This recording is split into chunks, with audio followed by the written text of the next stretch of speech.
রহমান রহিম আল্লাহ তাআলার নামে।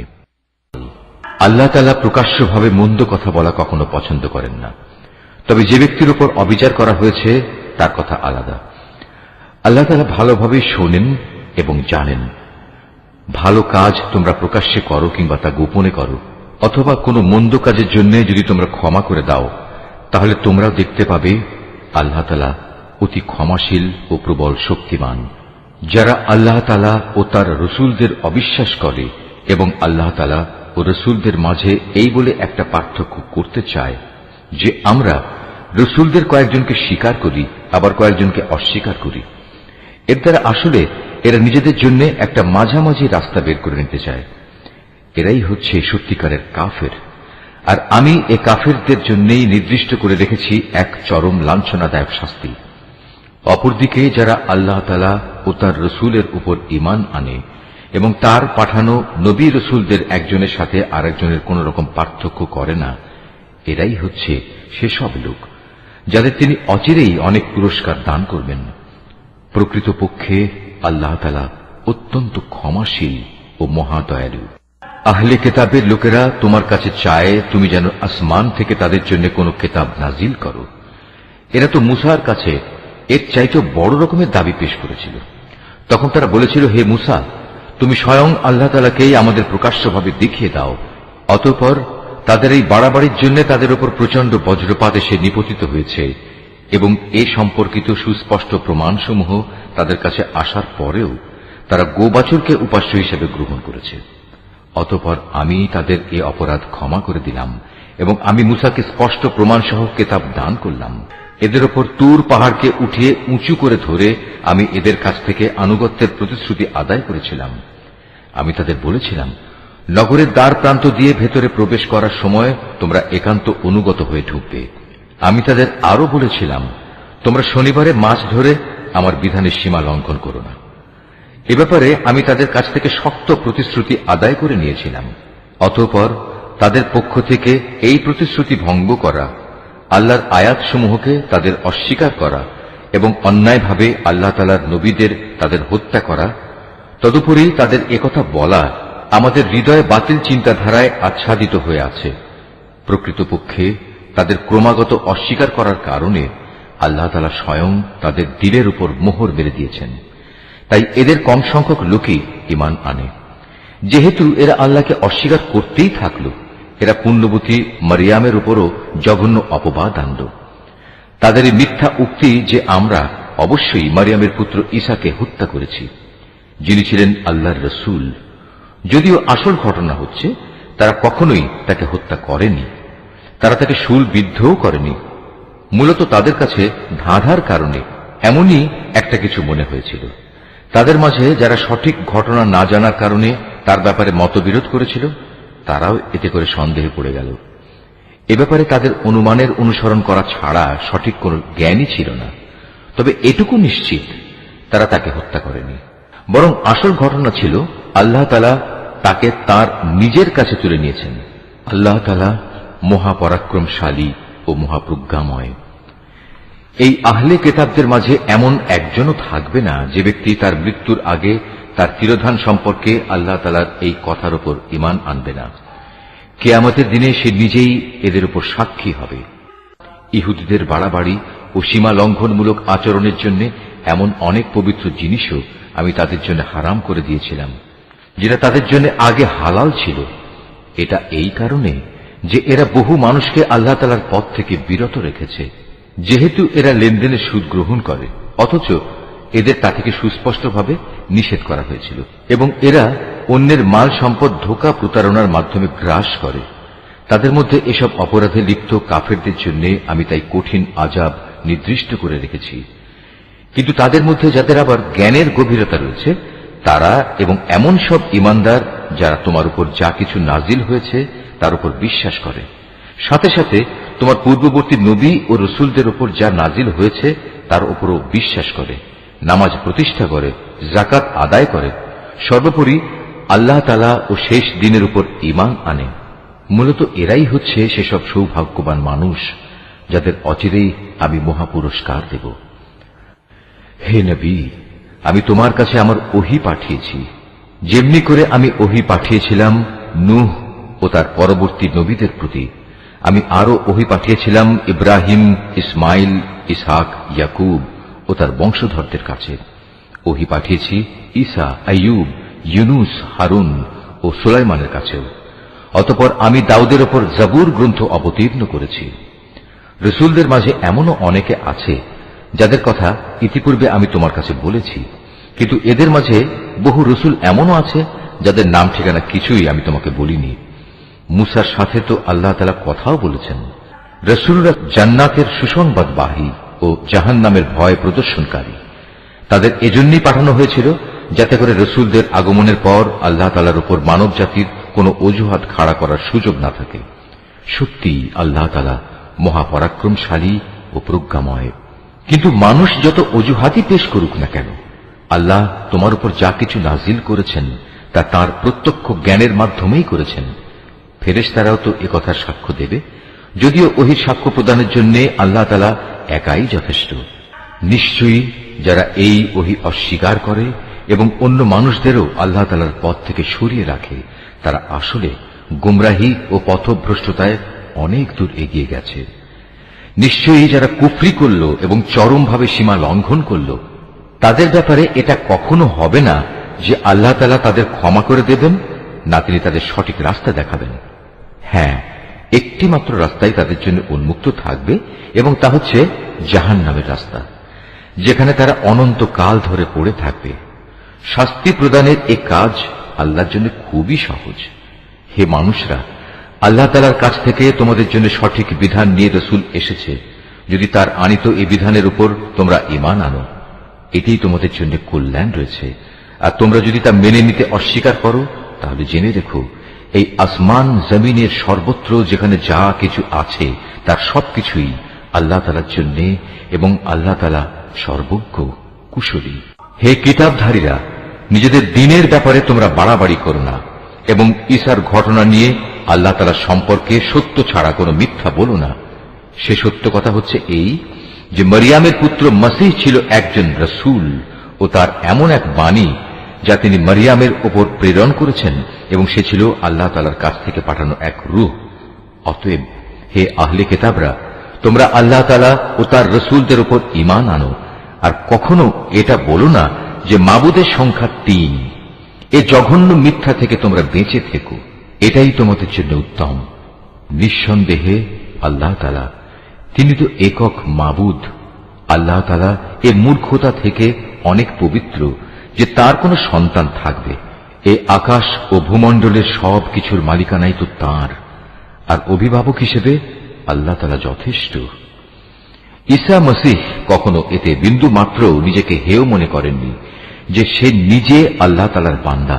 আল্লাহ তাআলার একান্ত ঘনিষ্ঠ ফেরেশতারাও একে লজ্জাকর মনে করেনি। কোন ব্যক্তি যদি আল্লাহ তাআলার বন্দেগী করা সত্যি লজ্জাকর বিষয় মনে করে এবং এটা ভেবে সে অহংকার করে, তার জানা উচিত অচিরেই আল্লাহ তাআলা এদের সকলকে তাঁর সামনে একত্রিত করে দণ্ডাজ্ঞা দান করবেন। যেসব মানুষ আল্লাহ তাআলার উপর ঈমান এনেছে এবং ভালো কাজ করেছে, সেদিন তিনি তাদের এর জন্য পুরোপুরি পুরস্কার দেবেন। আল্লাহ তাআলা তাঁর একান্ত অনুগ্রহ থেকে তাদের পাওনা আরো বাড়িয়ে দেবেন। অপরদিকে যারা আল্লাহ তাআলার বিধান মেনে নেয়া লজ্জাজনক কিছু মনে করল এবং অহংকার করল, তাদের সবাইকেই আল্লাহ তাআলা কঠোর শাস্তি দান করবেন। সেদিন তারা আল্লাহকে ছাড়া দ্বিতীয় কোনো অভিভাবক ও সাহায্যকারী পাবে না। হে মানুষ, তোমাদের মালিকের কাছ থেকে তোমাদের কাছে একটি উজ্জ্বল প্রমাণ এসেছে, এবং আমি তোমাদের কাছে উজ্জ্বল জ্যোতি নাজিল করেছি। অতঃপর যারা সে জ্যোতি দিয়ে ঈমান আনল এবং তাকে শক্ত করে আঁকড়ে ধরল, আল্লাহ তাআলা তাদের অচিরেই তার অফুরন্ত দয়া ও অনুগ্রহে জান্নাতে প্রবেশ করাবেন এবং তাদের তিনি সঠিক পথে পরিচালিত করবেন। হে নবী, তারা তোমার কাছে বিভিন্ন বিষয়ে ফতোয়া জানতে চায়। তুমি বলো, আল্লাহ তাআলা সে ব্যক্তির উত্তরাধিকার সংক্রান্ত ব্যাপারে তোমাদের তার সিদ্ধান্ত জানাচ্ছেন, যার মাতা পিতা কেউই নেই, আবার তার নিজেরও কোনো সন্তান নেই। এ ধরনের কোনো ব্যক্তি যদি মারা যায় এবং সে ব্যক্তি যদি সন্তানহীন হয় এবং তার একটি বোন থাকে, তাহলে সে বোনটি সে মৃত ব্যক্তির পরিত্যক্ত সম্পত্তির অর্ধাংশের মালিক হবে। অপরদিকে সে যদি নিঃসন্তান হয়, তাহলে সে তার বোনের সম্পত্তির উত্তরাধিকারী হবে। আবার যদি তারা দুজন হয় তাহলে তারা দুই বোন সেই পরিত্যক্ত সম্পত্তির 3 ভাগের 2 ভাগ অংশের মালিক হবে। যদি সে ভাই বোনেরা কয়েকজন হয় তাহলে মেয়েদের অংশ 1 ভাগ ও পুরুষদের অংশ 2 ভাগ হবে। আল্লাহ তাআলা উত্তরাধিকারের এই আইন কানুন অত্যন্ত সুস্পষ্টভাবে তোমাদের জন্য বলে দিয়েছেন, যাতে করে মানুষের উদ্ভাবিত বন্টন পদ্ধতিতে তোমরা বিভ্রান্ত হয়ে না পড়ো। আল্লাহ তাআলা সব কিছুর ব্যাপারেই সম্যক ওয়াকিবহাল। সূরা আল মায়েদা। রহমান রহিম আল্লাহ তাআলার নামে। হে ঈমানদার বান্দারা, তোমরা যারা ঈমান এনেছ, তোমরা ওয়াদাসমূহ পূরণ করো। মনে রেখো, তোমাদের জন্য 4 পা বিশিষ্ট পোষা জন্তু হালাল করা হয়েছে, তবে সেসব জন্তু ছাড়া যা বিবরণ সহ একটু পরে তোমাদের পড়ে শোনানো হচ্ছে। এহরাম বাঁধা অবস্থায় কিন্তু এসব হালাল জন্তু শিকার করা বৈধ মনে করো না। হ্যাঁ, আল্লাহ তাআলা যা চান সে আদেশই তিনি জারি করেন। হে ঈমানদার বান্দারা, তোমরা আল্লাহ তাআলার নিদর্শন সমূহের অসম্মান করো না। সম্মানিত মাসগুলোকেও যুদ্ধ বিগ্রহের জন্য কখনো হালাল বানিয়ে নিও না। আল্লাহর নামে উৎসর্গীকৃত জন্তুসমূহ ও যেসব জন্তুর গলায় উৎসর্গের চিহ্ন হিসেবে পট্টি বেঁধে দেওয়া হয়েছে, যারা আল্লাহর অনুগ্রহ ও সন্তুষ্টি অর্জনের লক্ষ্যে আল্লাহর পবিত্র কাবা ঘরের দিকে রওনা দিয়েছে, তাদের তোমরা অসম্মান করো না। তোমরা যখন এহরাম মুক্ত হবে তখন তোমরা শিকার করতে পারো।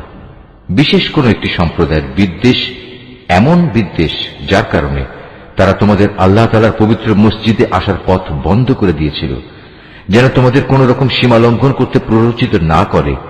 তোমরা শুধু নেক কাজ ও তাকওয়ার ব্যাপারেই একে অপরের সহযোগিতা করো। পাপ ও বাড়াবাড়ির কাজে কখনো একে অপরের সহযোগিতা করো না। সর্বাবস্থায় আল্লাহ তাআলাকে ভয় করো, কেননা আল্লাহ তাআলা পাপের দণ্ডদানের ব্যাপারে অত্যন্ত কঠোর। মৃত জন্তু, রক্ত, শুয়োরের গোশত ও যে জন্তু আল্লাহ তাআলা ছাড়া অন্য কারো নামে জবাই কিংবা উৎসর্গ করা হয়েছে তা সবই তোমাদের উপর হারাম করা হয়েছে। শ্বাসরুদ্ধ হয়ে মরা, আঘাত খেয়ে মরা, উপর থেকে পড়ে মরা, শিঙের আঘাতে মরা, হিংস্র জন্তুর খাওয়া জন্তুও তোমাদের জন্য হারাম। তবে তোমরা তা যদি জীবিত অবস্থায় পেয়ে জবাই করে থাকো তাহলে তা হারাম নয়। পূজার বেদিতে বলি দেওয়া জন্তুও হারাম। লটারি কিংবা জুয়ার তীর নিক্ষেপ করে ভাগ্য নির্ণয় করা হারাম। এর সবকটাই হচ্ছে বড় বড় গুনার কাজ। আজ কাফেররা তোমাদের দিন নির্মূল করা সম্পর্কে হতাশ হয়ে পড়েছে, সুতরাং তোমরা তাদের ভয় করো না, বরং আমাকেই ভয় করো। আজ আমি তোমাদের জন্য তোমাদের দিন পরিপূর্ণ করে দিলাম, আর তোমাদের উপর আমার প্রতিশ্রুত নিয়ামত আমি পূর্ণ করে দিলাম। তোমাদের জন্য জীবনের ব্যবস্থা হিসেবে আমি ইসলামকেই মনোনীত করলাম। হারামের ব্যাপারে মনে রেখো, যদি কোনো ব্যক্তি ক্ষুধা তাড়নায় হারাম খেতে বাধ্য হয় কিন্তু ইচ্ছা করে সে কোনো পাপের দিকে ঝুঁকে পড়তে না চায়, তার ব্যাপারটা আলাদা। অবশ্যই আল্লাহ তাআলা ক্ষমাশীল ও পরম দয়ালু। তারা তোমার কাছ থেকে জানতে চাইবে কোন কোন জিনিস তাদের জন্য হালাল করা হয়েছে। তুমি তাদের বলো, সব ধরনের পাকসাপ বস্তুই তোমাদের জন্য হালাল করা হয়েছে, এবং সেসব শিকারী জন্তু ও পাখির ধরে আনা জন্তু ও পাখিও তোমরা খাও, যাদের তোমরা শিকার করার নিয়ম শিক্ষা দিয়েছ, যেভাবে আল্লাহ তাআলা তোমাদের শিক্ষা দিয়েছিলেন। তবে এর উপর অবশ্যই আল্লাহ তাআলার নাম নেবে।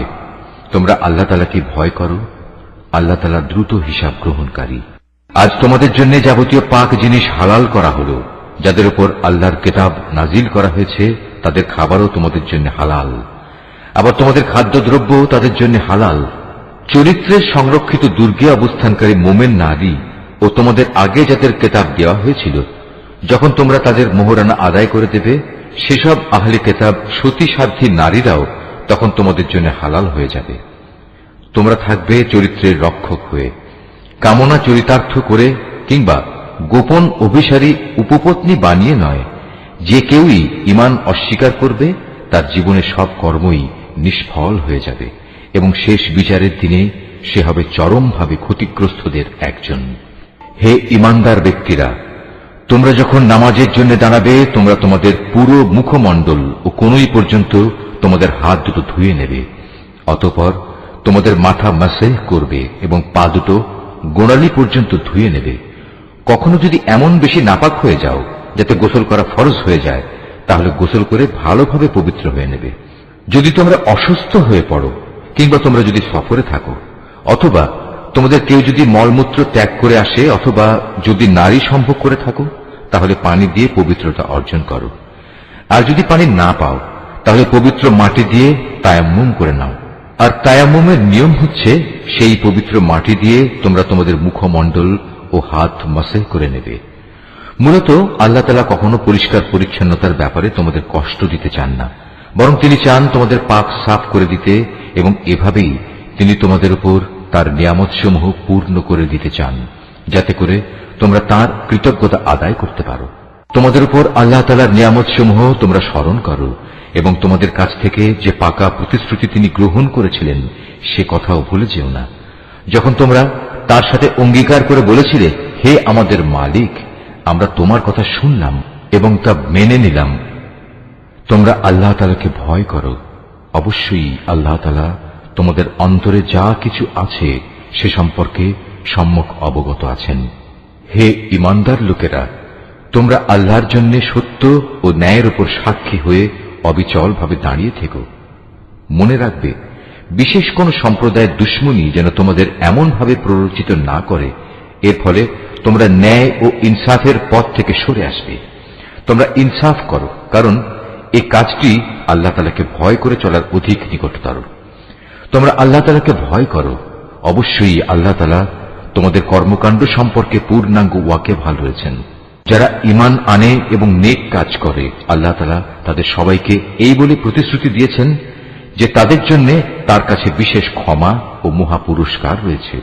অপরদিকে যারা কুফরি করছে এবং আমার আয়াতসমূহকে অস্বীকার করেছে তারা সবাই হচ্ছে জাহান্নামের অধিবাসী। হে ঈমানদার ব্যক্তিরা, তোমাদের উপর আল্লাহর নিয়ামত স্মরণ করো যখন একটি জনগোষ্ঠী তোমাদের বিরুদ্ধে হাত উঠাতে উদ্যত হয়েছিল, তখন আল্লাহ তাআলা তাদের সে হাত তোমাদের উপর আক্রমণ করা থেকে সংযত করে দিলেন। অতঃপর তোমরা আল্লাহ তাআলাকে ভয় করো। মোমেনদের তো আল্লাহ তাআলার উপরই ভরসা করা উচিত। আল্লাহ তাআলা বনী ইসরাইলদের কাছ থেকে আনুগত্যের অঙ্গীকার গ্রহণ করলেন। অতঃপর আমি এ কাজের জন্য তাদের মধ্যে থেকে 12 জন সর্দার নিযুক্ত করলাম। আল্লাহ তাআলা তাদের বললেন, অবশ্যই আমি তোমাদের সাথে আছি। তোমরা যদি নামাজ প্রতিষ্ঠা করো, যাকাত আদায় করো, আমার রাসূলদের উপর ঈমান আনো এবং দ্বীনের কাজে যদি তোমরা তাদের সাহায্য সহযোগিতা করো, সর্বোপরি আল্লাহ তাআলাকে তোমরা যদি উত্তম ঋণ প্রদান করো, তাহলে অবশ্যই আমি তোমাদের গুনাহসমূহ মোচন করে দেব এবং তোমাদের আমি এমন এক জান্নাতে প্রবেশ করাবো যার তলদেশ দিয়ে ঝর্ণাধারা প্রবাহিত হয়। এরপর যদি কোনো ব্যক্তি আল্লাহকে অস্বীকার করে তাহলে সে সরল পথ থেকে বিচ্যুত হয়ে পড়বে।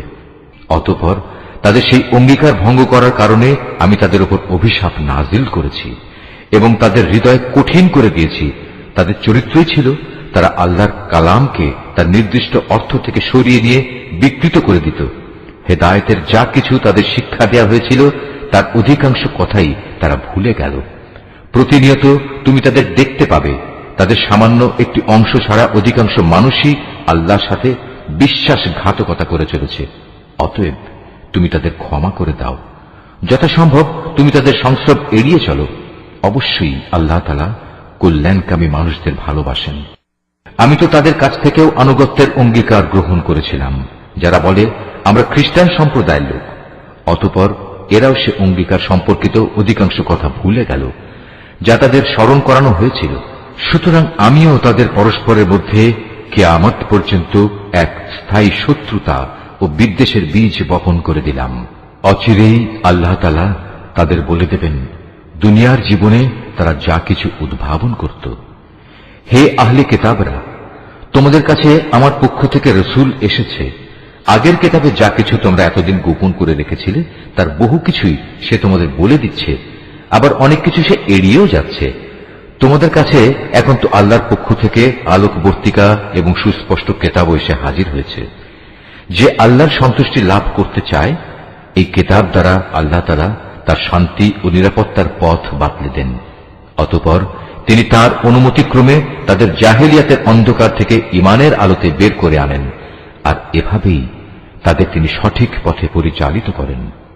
নিশ্চয়ই তারা কুফরি করেছে, যারা বলেছে মারিয়ামের পুত্র মসিহ আল্লাহ, হে মুহাম্মদ তুমি তাদের বলো, আল্লাহ তাআলা যদি মারিয়াম পুত্র মসিহ, তার মা ও গোটা বিশ্ব চরাচরে যা কিছু আছে সবকিছু ধ্বংস করে দিতে চান, এমন কে আছে যে আল্লাহ তাআলার কাছ থেকে এদের রক্ষা করতে পারে? এই আকাশমালা, ভূমণ্ডল ও এর মধ্যবর্তী স্থানে যা কিছু আছে তার সার্বভৌমত্ব এককভাবে আল্লাহ তাআলার জন্যই নির্দিষ্ট। তিনি যা ইচ্ছা তাই সৃষ্টি করেন। আল্লাহ তাআলা সকল বিষয়ের উপর একক ক্ষমতাবান। ইহুদি ও খ্রিস্টানরা বলে আমরা আল্লাহর সন্তান এবং তার প্রিয় পাত্র। তাদের বলো, তাহলে তিনি কেন তোমাদের গুনাহের জন্য তোমাদের দণ্ড প্রদান করবেন? মূলত তোমরা সবাই হচ্ছ আল্লাহ সৃষ্টি করা কতিপয় মানুষ।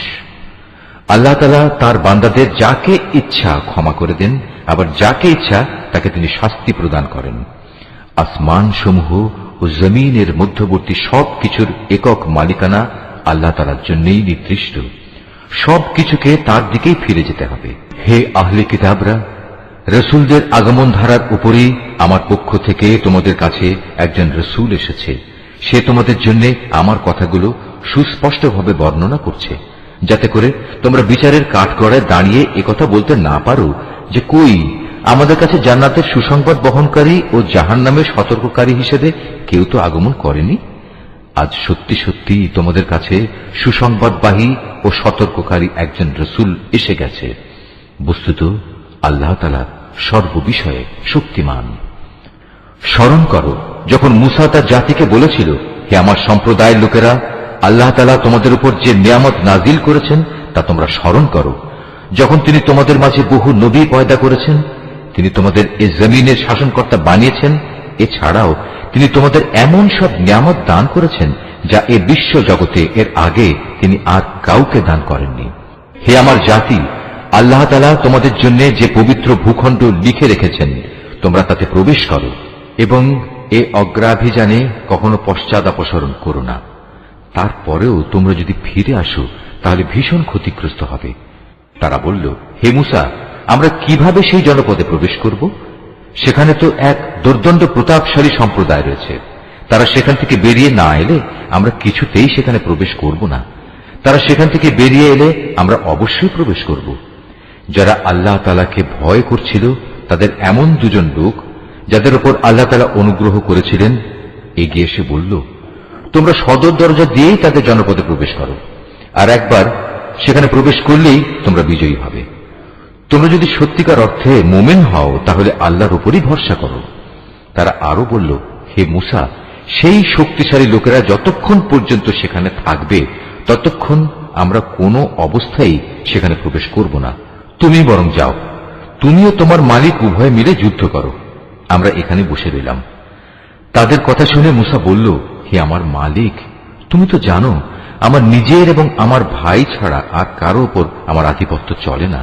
অতএব আমাদের মাঝে ও এই নাফরমান লোকদের মাঝে তুমি মীমাংসা করে দাও। আল্লাহ তাআলা বললেন, হ্যাঁ তাই হবে। আগামী 40 বছর পর্যন্ত সে জনপদ তাদের জন্য নিষিদ্ধ করে দেয়া হল। এ সময়ে তারা উদ্ভ্রান্ত হয়ে পৃথিবীতে এদিক সেদিক ঘুরে বেড়াবে। সুতরাং তুমি এই নাফরমান লোকদের উপর কখনো দুঃখ করো না। হে মুহাম্মদ, তুমি এদের কাছে আদমের 2 পুত্রের গল্পটি যথাযথভাবে শুনিয়ে দাও। গল্পটি ছিল, যখন তারা দুজনই আল্লাহর নামে কোরবানি পেশ করল, তখন তাদের মধ্যে একজনের কাছ থেকে কোরবানি কবুল করা হল, আরেকজনের কাছ থেকে তা কবুল করা হল না। যার কোরবানি কবুল করা হয়নি সে বলল, আমি অবশ্যই তোমাকে হত্যা করব। যার কোরবানি কবুল করা হল সে বলল, আল্লাহ তাআলা তো শুধু পরেজগার লোকদের কাছ থেকে কোরবানি কবুল করেন। হিংসার বশবর্তী হয়ে তুমি যদি আজ আমাকে হত্যা করার জন্য আমার দিকে তোমার হাত বাড়াও, তাহলে আমি কিন্তু তোমাকে হত্যা করার জন্য তোমার প্রতি আমার হাত বাড়িয়ে দেব না। কেননা আমি সৃষ্টিকুলের মালিককে ভয় করি। আমি বরং চাইব তুমি আমার গুনাহ ও তোমার গুনাহের বোঝা একাই তোমার মাথার উপর উঠিয়ে নাও এবং এভাবেই তুমি জাহান্নামের অধিবাসী হয়ে পড়ো। মূলত এ হচ্ছে জালেমদের যথার্থ কর্মফল।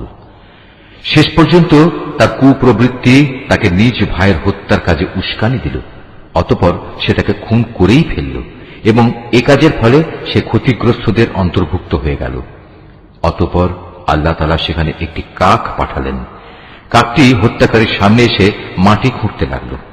উদ্দেশ্য তাকে দেখানো কিভাবে সে তার ভাইয়ের লাশ লুকিয়ে রাখবে। এটা দেখে সে নিজে নিজে বলতে লাগলো, হায়, আমি তো এই কাকটির চাইতেও অক্ষম হয়ে পড়েছি। আমি তো আমার ভাইয়ের লাশটাও গোপন করতে পারলাম না।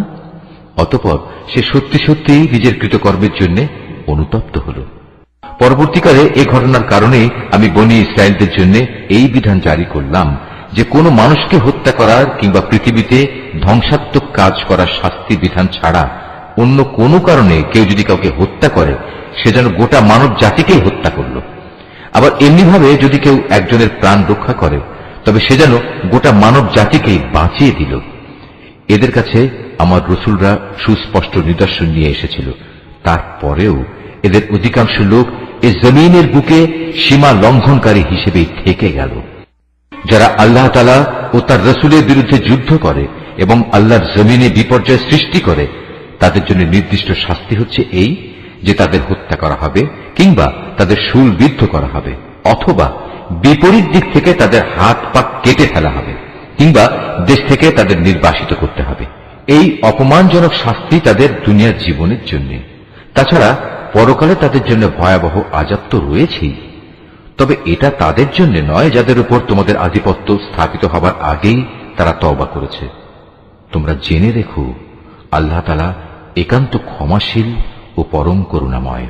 হে মানুষ, তোমরা যারা ঈমান এনেছ, আল্লাহ তাআলাকে ভয় করো এবং তার দিকে ধাবিত হওয়ার জন্য উপায় খুঁজতে থাকো। তার বিশেষ একটা উপায় হচ্ছে তোমরা আল্লাহর পথে জিহাদ করো। সম্ভবত তোমরা সফলকাম হতে পারবে। আর যারা ঈমান আনতে অস্বীকার করেছে, কিয়ামতের দিন পৃথিবীর সমুদয় ধন দৌলত যদি তাদের করায়ত্ত থাকে, তার সাথে আরো যদি সমপরিমাণ সম্পদ তাদের কাছে থাকে, এ সম্পদ মুক্তিপণ হিসেবে দিয়েও যদি সে কিয়ামতের দিন জাহান্নামের আযাব থেকে মুক্তি পেতে চায়, তাও সম্ভব হবে না। তার কাছ থেকে এর কিছুই সেদিন গ্রহণ করা হবে না। তাদের জন্য সেদিন কঠোর আযাব নির্ধারিত থাকবে। তারা সেদিন দোজখের আযাব থেকে বেরিয়ে আসতে চাইবে, কিন্তু কোনো অবস্থায় তারা সেখান থেকে বেরিয়ে আসতে পারবে না।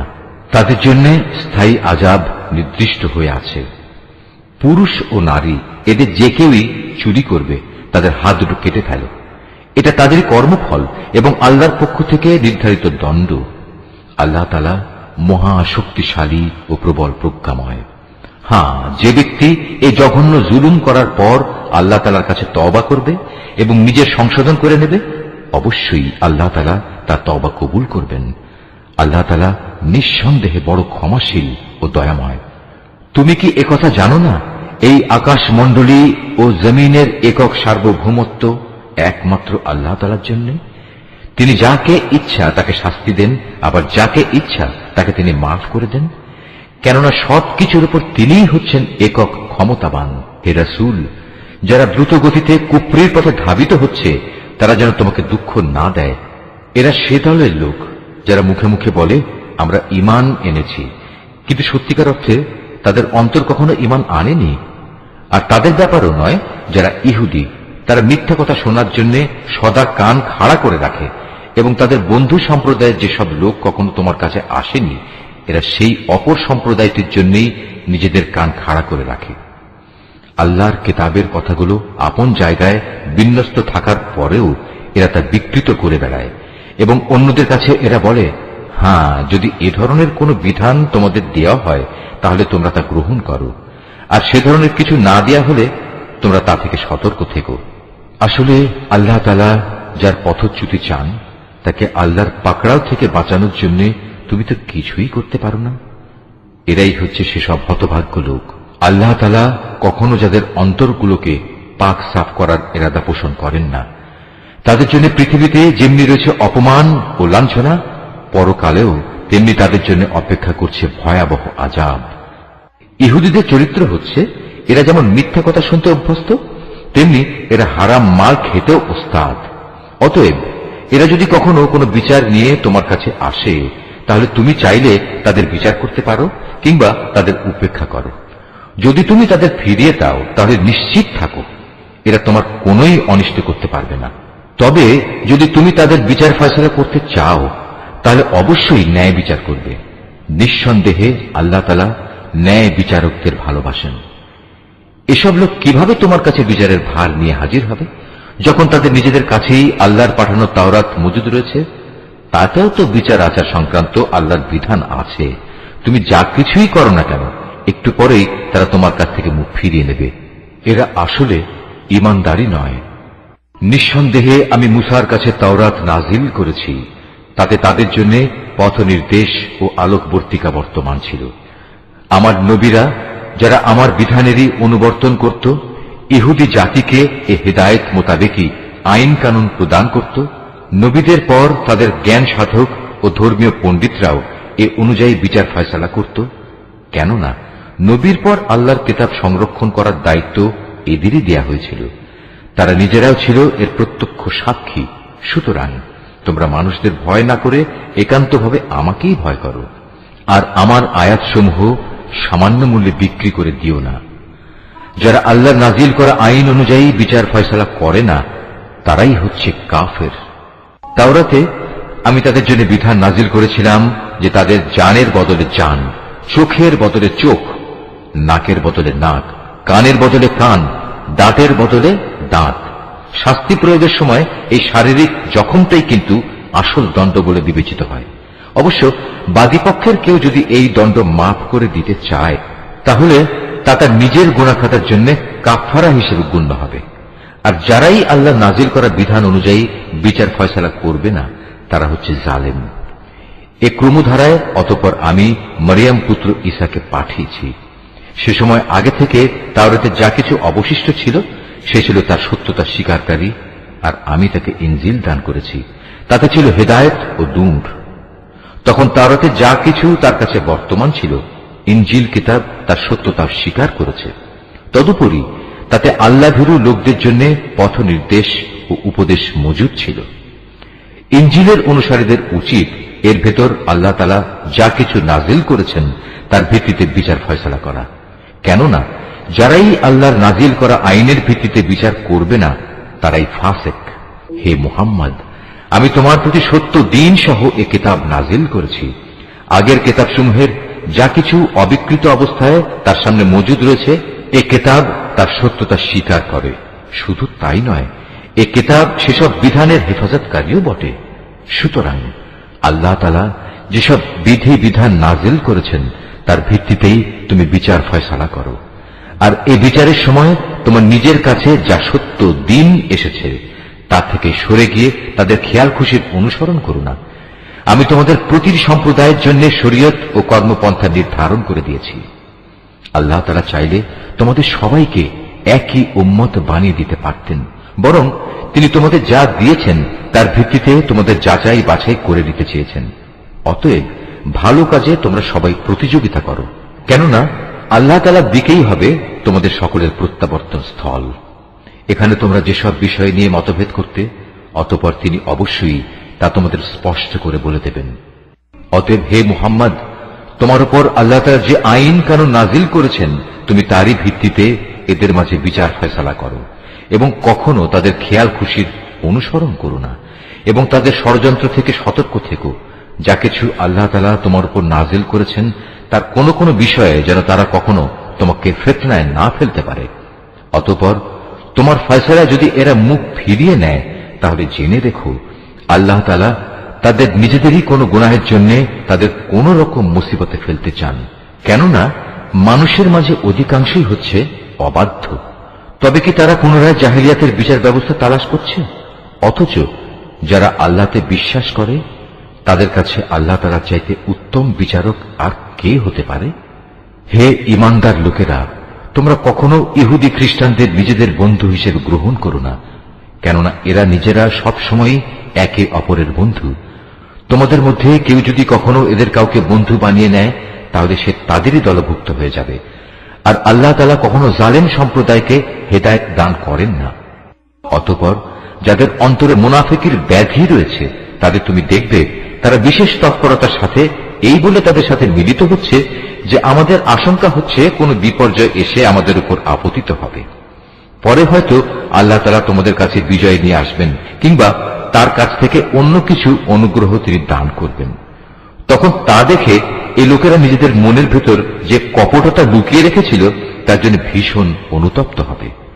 তখন ঈমানদার লোকেরা বলবে, এরাই কি ছিল সেসব মানুষ যারা আল্লাহ তাআলার নামে বড় বড় শপথ করত যে তারা অবশ্যই তোমাদের সঙ্গে আছে? এই আচরণের ফলে তাদের কার্যকলাপই বিনষ্ট হয়ে গেল, ফলে তারা ভীষণভাবে ক্ষতিগ্রস্ত হয়ে পড়ল। হে মানুষ, তোমরা যারা আল্লাহর উপর ঈমান এনেছ, তোমাদের মধ্যে কোন লোক যদি নিজের দিন ইসলাম থেকে মুরতাদ হয়ে ফিরে আসে, তাতে আল্লাহ তাআলার কোনো ক্ষতি নেই। তবে আল্লাহ তাআলা অচিরেই এমন এক সম্প্রদায়ের উত্থান ঘটাবেন যাদের তিনি ভালোবাসবেন, তারাও তাকে ভালোবাসবে। তারা হবে মুমিনদের প্রতি কোমল ও কাফেরদের প্রতি কঠোর। তারা আল্লাহর পথে সংগ্রাম করবে, কোন নিন্দুকের নিন্দার পরোয়া তারা করবে না। মূলত এ হচ্ছে আল্লাহর একটি অনুগ্রহ, যাকে চান তাকেই তিনি তা দান করেন। আল্লাহ তাআলা প্রাচুর্যময় ও প্রজ্ঞার আধার। তোমাদের একমাত্র পৃষ্ঠপোষক হচ্ছেন আল্লাহ তাআলা, তার রাসূল এবং সেসব ঈমানদার লোকেরা যারা নামাজ প্রতিষ্ঠা করে, যাকাত আদায় করে, সর্বোপরি আল্লাহ তাআলার সামনে যারা সদা অবনমিত থাকে। আর যে ব্যক্তি আল্লাহ তাআলা, তার রাসূল ও ঈমানদারদের নিজের বন্ধুরূপে গ্রহণ করবে, তারা যেন জেনে রাখে কেবলমাত্র আল্লাহ তাআলার দলটিই বিজয়ী হবে। হে ঈমানদার লোকেরা, তোমাদের আগে যাদের আল্লাহ তাআলার কিতাব দেওয়া হয়েছিল, তাদের মধ্যে যারা তোমাদের দিনকে বিদ্রূপ ও খেল তামাশার বস্তুতে পরিণত করে রেখেছে, তাদের এবং কাফেরদের কখনো তোমরা নিজেদের বন্ধু বানিও না। যদি তোমরা সত্যিকার অর্থে মোমেন হয়ে থাকো, তাহলে একমাত্র আল্লাহ তাআলাকেই বন্ধু বানাও এবং তাকেই ভয় করো। যখন তোমরা মানুষদের নামাজের জন্য ডাকো, তখন এই ডাককে এরা হাসি তামাশা ও খেলার বস্তু বানিয়ে দেয়। এরা হচ্ছে এমন এক সম্প্রদায় যারা হক বাতিলের কিছুই বোঝে না। হে রাসূল, তুমি এদের বলো, তোমরা যে আমাদের কাছ থেকে প্রতিশোধ নিচ্ছ, তার কারণ এই যে আমরা আল্লাহর উপর ঈমান এনেছি এবং আমাদের উপর আগে ও বর্তমানে যা কিছু নাজিল করা হয়েছে তার উপর বিশ্বাস স্থাপন করেছি। আসলে তোমাদের অধিকাংশ মানুষই হচ্ছে গুনাহগার। হে রাসূল, তুমি বলো, আমি কি তোমাদের বলে দেব আল্লাহর কাছ থেকে সবচাইতে নিকৃষ্ট পুরস্কার কে পাবে? সে লোক হচ্ছে যার উপর আল্লাহ তাআলা অভিশাপ দিয়েছেন, যার উপর আল্লাহর ক্রোধ রয়েছে এবং যাদের কিছু লোককে তিনি বানর, কিছু লোককে শুয়োরে পরিণত করে দিয়েছেন, যারা মিথ্যা মাবুদের আনুগত্য স্বীকার করেছে। এরাই হচ্ছে সেসব লোক পরকালে যাদের অবস্থান হবে অত্যন্ত নিকৃষ্ট এবং দুনিয়াতেও এরা সরল পথ থেকে বহু দূরে বিচ্যুত হয়ে পড়েছে। তারা যখন তোমার সামনে আসে তখন বলে, আমরা ঈমান এনেছি। আসলে তারা তোমার কাছে কুফরি নিয়েই প্রবেশ করছিল এবং তা নিয়েই তোমার কাছ থেকে তারা বেরিয়ে গেছে।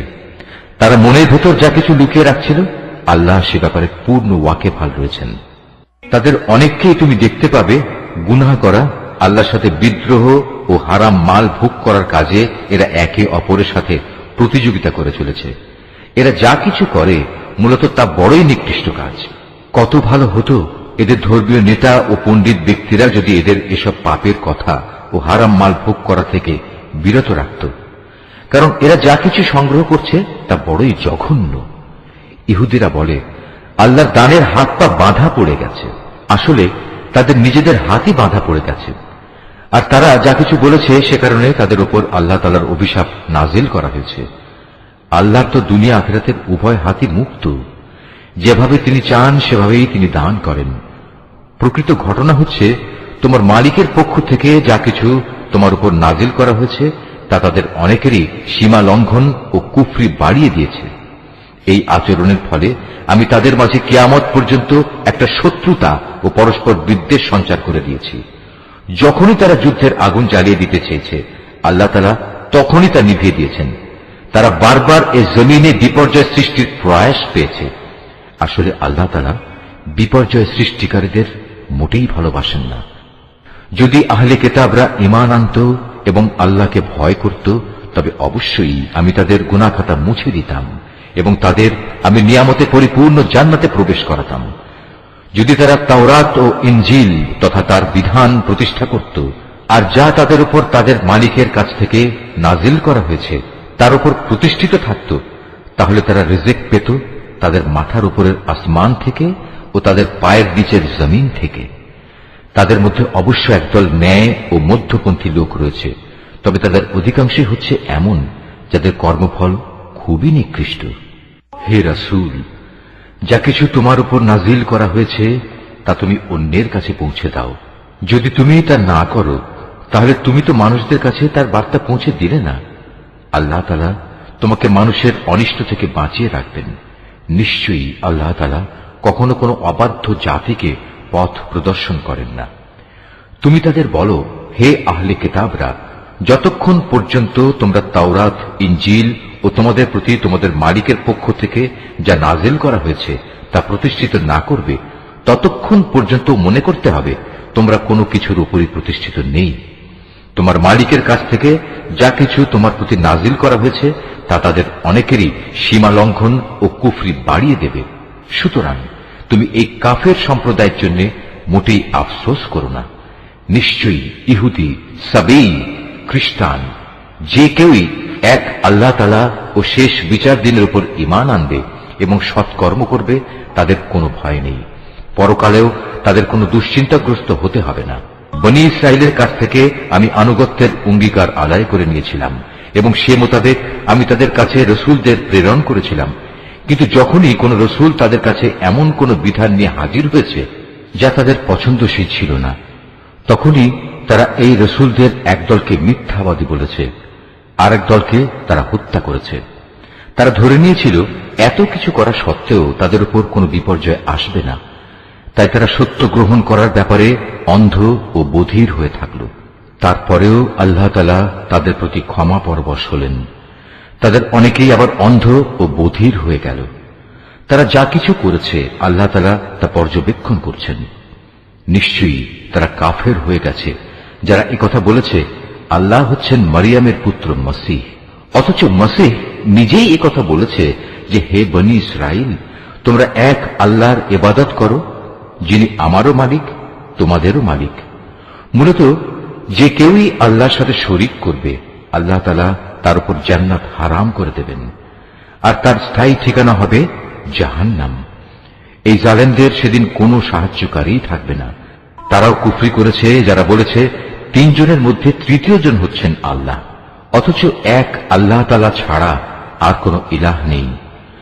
তারা যদি এখনো তাদের এসব অলীক কথাবার্তা থেকে ফিরে না আসে, তবে তাদের মাঝে যারা একথা বলে কুফরি করেছে তাদের অবশ্যই কঠিন যন্ত্রণাদায়ক আযাবে পেয়ে যাবে।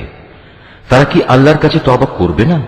কখনো কি তারা তার কাছে ক্ষমা প্রার্থনা করবে না? আল্লাহ তাআলা বড়ই ক্ষমাশীল ও দয়াময়। মারিয়াম পুত্র মসীহ তো রসুল ছাড়া কিছুই ছিল না। তার আগেও তার মতো অনেক রসুল গত হয়েছে। তার মা ছিল এক সত্যনিষ্ঠ মহিলা। তারা মা ও ছেলে উভয়ই আর দুদষ্টি মানুষের মতো করেই খাবার খেত। তুমি লক্ষ্য করে দেখো আমি কিভাবে আমার আয়াতগুলো খুলে খুলে বর্ণনা করছি। তুমি দেখো কিভাবে তারা সত্য বিমুখ হয়ে যাচ্ছে। তুমি বলো, তোমরা কি আল্লাহকে বাদ দিয়ে এমন কিছুর ইবাদত করছো যা তোমাদের কোনো ক্ষতি কিংবা উপকার কিছুই করার ক্ষমতা নেই? প্রকৃতপক্ষে আল্লাহ তাআলা সব কিছুই শোনেন এবং সবকিছুই জানেন। তুমি বলো, হে আহলে কিতাবরা, তোমরা কখনো নিজেদের দ্বীনের ব্যাপারে অন্যায় বাড়াবাড়ি করো না।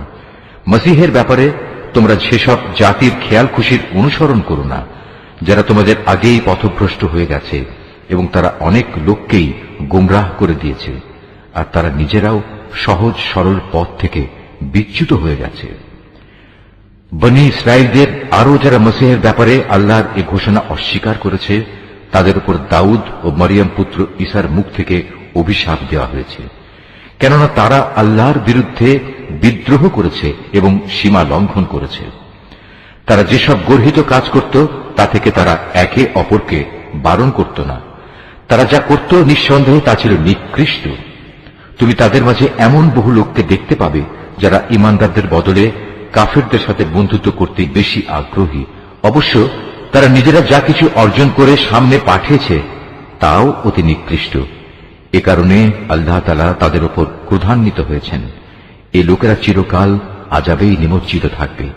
তারা যদি সত্যি আল্লাহ তাআলা, তার নবী ও তার প্রতি যা নাজিল করা হয়েছে তার প্রতি যথাযথ ঈমান আনত, তাহলে এরা কাফেরদের বন্ধু হিসেবে গ্রহণ করত না। কিন্তু তারা তো অধিকাংশ হচ্ছে গুনাহগার। অবশ্যই তোমরা ঈমানদারদের সাথে শত্রুতার ব্যাপারে ইহুদি ও মুশরিকদেরই বেশি কঠোর দেখতে পাবে। অপরদিকে মুমিনদের সাথে বন্ধুত্বের ব্যাপারে তোমরা সেসব লোককে কিছুটা নিকটতর পাবে যারা বলেছে আমরা খ্রিস্টান। এটা এই কারণে যে তখনও তাদের মধ্যে ধর্মীয় পণ্ডিত ব্যক্তি ও সংসার বিরাগী ফকির দরবেশরা মজুদ ছিল, আর এ ব্যক্তিরা সাধারণত অহংকার করে না। নিশ্চয়ই আল্লাহ যা বলেছেন সত্য বলেছেন।